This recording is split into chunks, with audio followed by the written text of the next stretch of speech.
How are school boundaries and feeder patterns created? When you look at BSD's map, you might wonder, how did they come up with that? Well, let's start with boundaries. Boundaries determine which schools your children attend based on your home address. When the district makes decisions about school boundaries, such as boundary adjustments to balance enrollment, there are 4 factors that go into drawing those lines: neighborhood proximity and accessibility, current and future enrollment, and school feeder patterns. That's how students move from elementary to middle to high school.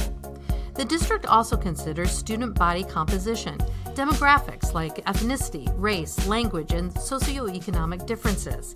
While the district pays close attention to all these factors, sometimes it ends up having to weigh these factors against each other, resulting in what may look like some unusual boundaries. For example, notice how the boundary for Southridge High School has this island out here? We'll explain that in a minute.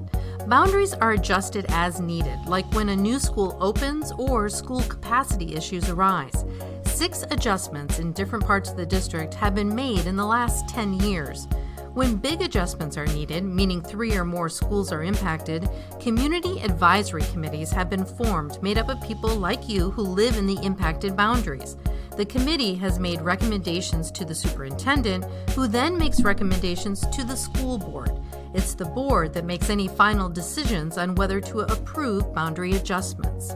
Which brings us to feeder patterns. Remember that boundary for Southridge High School? The advisory committee recommended keeping Montclair students together on the same school feeder pattern, Montclair to Whitford Middle School to Southridge.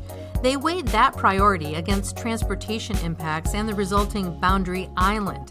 The superintendent and school board at the time agreed it was a good trade-off. The district tries to keep the number of split feeder patterns to a minimum, but keeping feeder patterns clean like this isn't always possible. Sometimes certain concerns outweigh all others, and you end up with some students moving on to one school while their friends go to another. Take Oak Hills Elementary, for example.